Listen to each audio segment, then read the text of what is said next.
Good morning to all. Today we start exercise 7.2 of class 10th. हमारा chapter चल रहा है chapter 7. The chapter name is coordinate geometry. आज का हमारा टॉपिक है सेक्शन फार्मूला. तो हम इस वीडियो में डिस्कस करेंगे कि हम सेक्शन फार्मूला कैसे अप्लाई करेंगे क्वेश्चंस में एंड सेक्शन फार्मूला होता क्या है. ठीक है, तो अब हम ये देखेंगे. देखो, इससे पहले प्रीवियस वीडियो में हमने कौन सा फार्मूला देखा था. हमने फार्मूला देखा था डिस्टेंस फार्मूला, जिसके अंदर हम लोग एक लाइन के दो पॉइंट्स के बीच का डिस्टेंस निकाल रहे थे. उसी डिस्टेंस फार्मूले से हमने उस जो भी शेप था गिवन उसको ट्रायंगल या क्वाड्रिलेटरल है तो वो किस तरह का क्वाड्रिलेटरल है, ये सब हमने ऑलरेडी डिस्कस कर लिया था. ठीक है. सेक्शन का मतलब क्या होता है. नॉर्मली सेक्शन का मतलब होता है किसी चीज़ को डिवाइड करना. तो यहाँ पे हम क्या करेंगे, इस एक्सरसाइज के अंदर या फिर इस फॉर्मूले के अंदर हम लोग क्या करेंगे, हम लोग एक लाइन को डिवाइड करेंगे रेशियोज़ में एंड देन पॉइंट फाइंड करेंगे कि भैया अगर इस लाइन को ये दो रेशियो डिवाइड कर रहे हो तो जो पॉइंट होगा वो कितना होगा. ठीक है. एग्जांपल देखो, मतलब कि ये होता कैसे है फॉर्मूला. ये मैंने एक लाइन ली. ठीक है, ये मेरा ए पॉइंट है, ये मेरा पॉइंट बी है. यहाँ क्या मेरा जो कोऑर्डिनेट्स है दैट इज एक्स वाई या x1 y1 and x2 y2. ये किया था हमने पहले भी. ठीक है.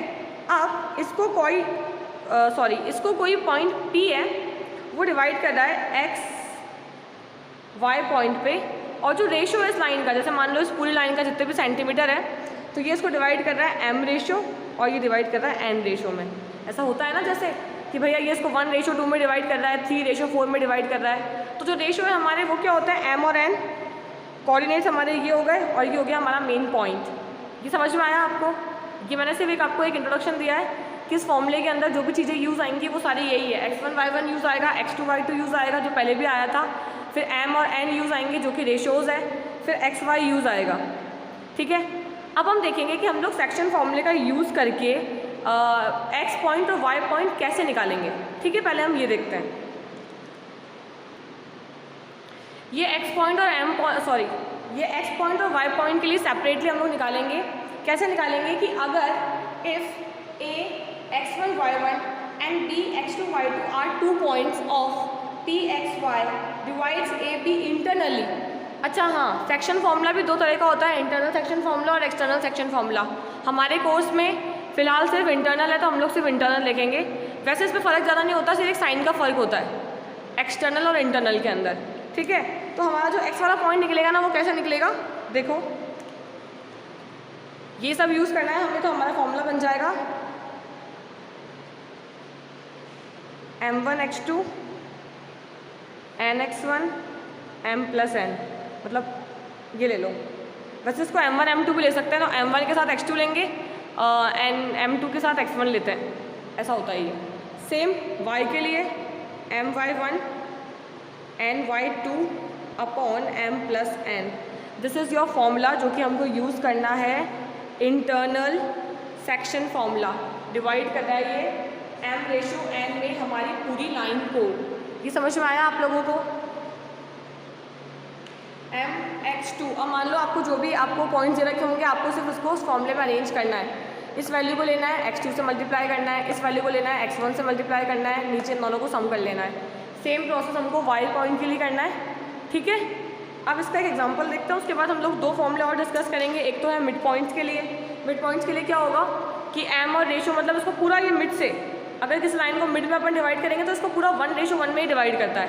और 1 को हम मानते नहीं है. मानते मतलब कि मल्टीप्लाई के अंदर वो मैटर नहीं करता, तो हम लोग उसको हटा के सीधा x1 x2 अपॉन 2 और y1 y2 अपॉन 2 ले लेंगे. ये भी हम देखेंगे अभी. और लास्ट अगर हम देखेंगे कि अगर हमको फाइंड करना हो, we have to find the ratio in which the joint of two points is divided according to the some given condition. तो हम लोग उसमें k/1 लेंगे, वो भी हम डिस्कस करेंगे. दो पॉइंट्स है 4 - 3 और 8 5, 3/1 इंटरनली. तो कैसे होगा ये,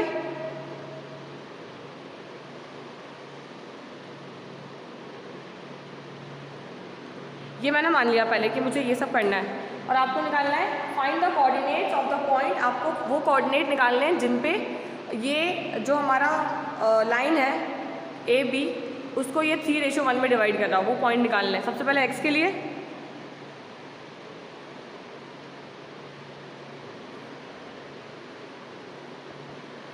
What is m? m is 3, x2 is 8, it's 24. या पहले ऐसे देखो, अब हमने स्टार्ट किया इसको 8 × 3 से, मैं आपको लिख के बताती हूँ। m1 x2 plus n x1, तो n कितना है 1 और ये कितना है 4,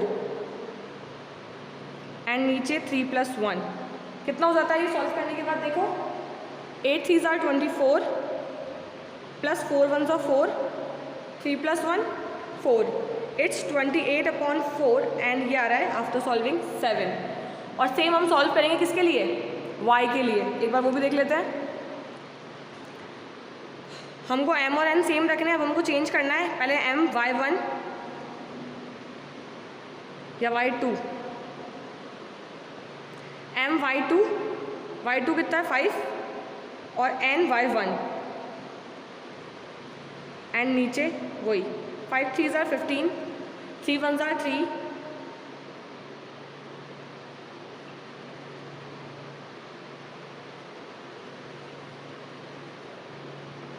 आया है हमारे पास।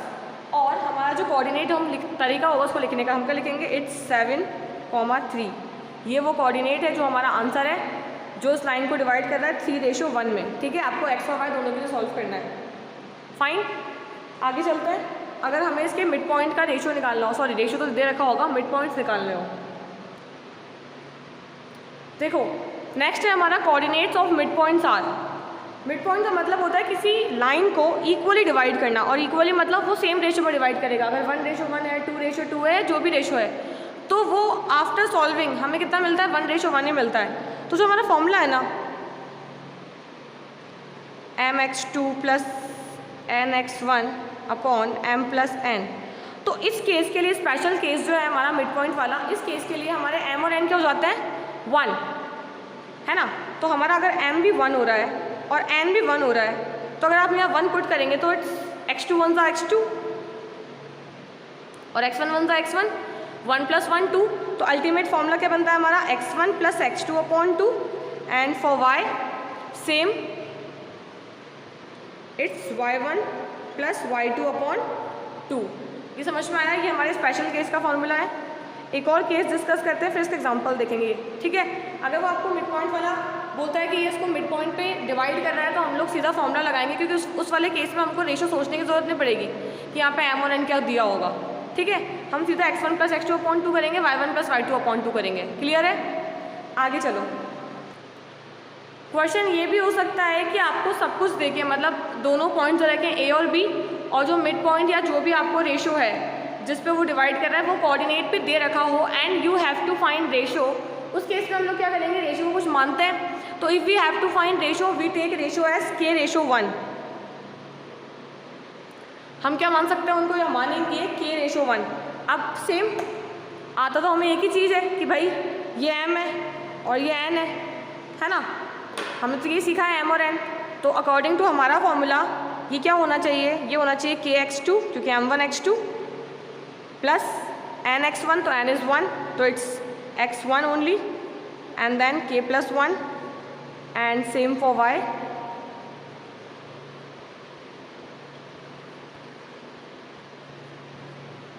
अब इसको हम अप्लाई कैसे करेंगे वो देखेंगे। ठीक है, अगर आगे इसको हमने सॉल्व करा और हमारा k पॉजिटिव आया, इसका मतलब ये क्या है? इंटरनल डिवीज़न है। ऐसे भी क्वेश्चन है आपके कोर्स में।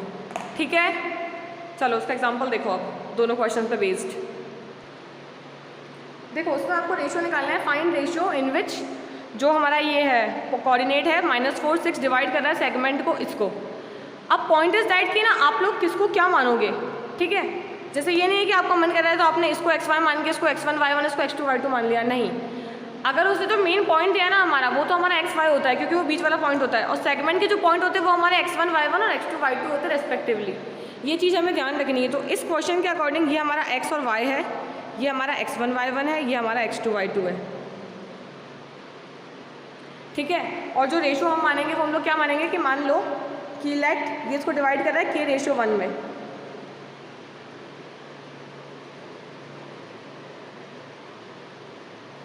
लेट -4 6 डिवाइड AB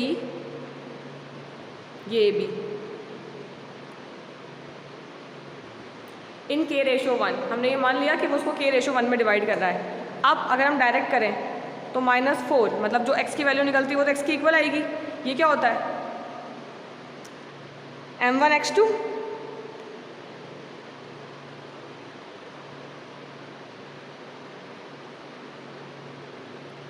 3 था ना ये, हाँ m1 x2 तो k इंटू 3 3k, फिर प्लस n x1, n कितना है माइनस का है तो हो जाएगा माइनस का 6 अपॉन k प्लस 1।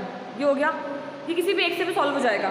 कैसे, ये हमने फिलहाल एक के लिए निकाला, सिर्फ x के लिए है ना। अब इसको यहाँ मल्टीप्लाई करो ले जाके, कितना हो रहा है 4 इंटू के माइनस 4k, 4 1 ज़ा 4, 3k माइनस 6। अब k वाले एक तरफ, बिना k वाले एक तरफ, कैसे हो रहा है ये माइनस माइनस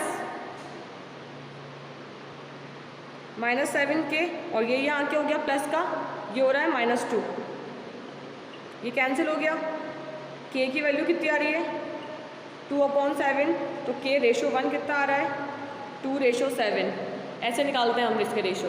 इसका मतलब जो हमारा लाइन सेगमेंट था AB, उसको 0.4 और -4 और 6 किस में डिवाइड कर रहा है 2:7 में। इसलिए हम लोग अगर k रेशो 1 मान के क्वेश्चन सॉल्व करेंगे ना तो हमारे लिए काम थोड़ा सा ईजी हो जाता है। ठीक है, अब हम लोग क्वेश्चन देखते हैं एक मिड पॉइंट वाला, जिसके अंदर हमें ये रेशो वाला प्रॉब्लम क्रिएट नहीं करना है, मतलब रेशो वाला वो सारा नहीं करना है, डायरेक्टली निकालना है x1 x2 करके। एक बार वो भी देख लेते हैं। देखो जो मैंने एग्जांपल लिया ना नेक्स्ट, वो आपका NCERT का एग्जांपल 10th है कि आपको 4 पॉइंट्स दे रखे हैं ABCD। If the points ABCD are the vertices of parallelogram, ये ABCD वर्टिसेस किसकी है पैरेललोग्राम की है। Taken in order find the value of P, मतलब आपको इसको ऐसे ऑर्डर में लेना है, like you know ABCD and then diagonals है। ठीक है, देखो डिस्टेंस और जो रेशियो वगैरह वो तो हम निकाल ही रहे हैं।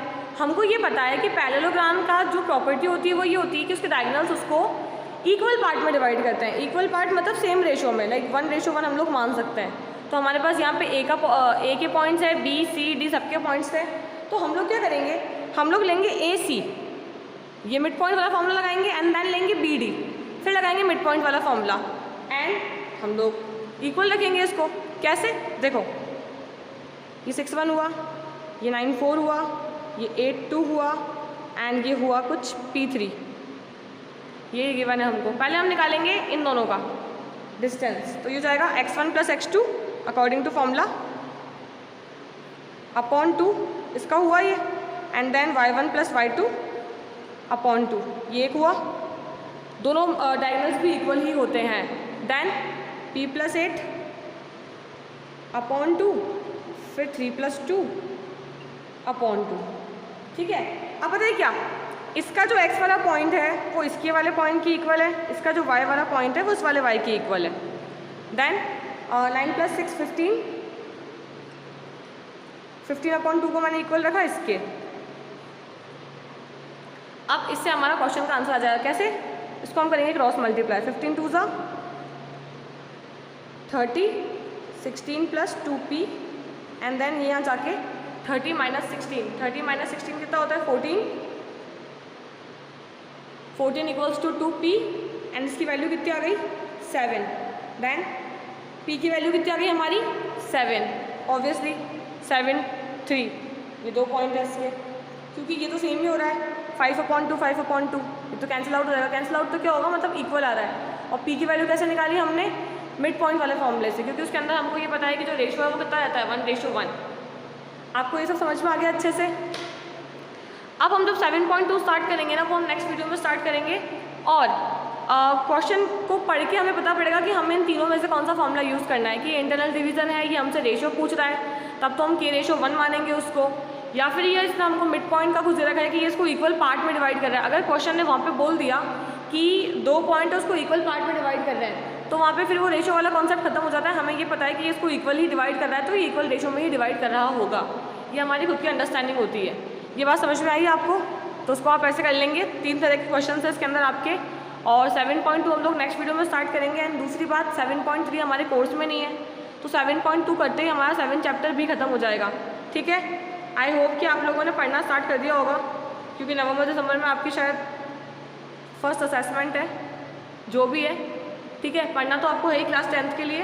जो समझ में नहीं आया वो आप टिक करके ले आइएगा, जब भी अपनी PTM होगी आपकी प्रॉब्लम सॉल्व कर दी जाएगी। Fine, thank you, have a good day.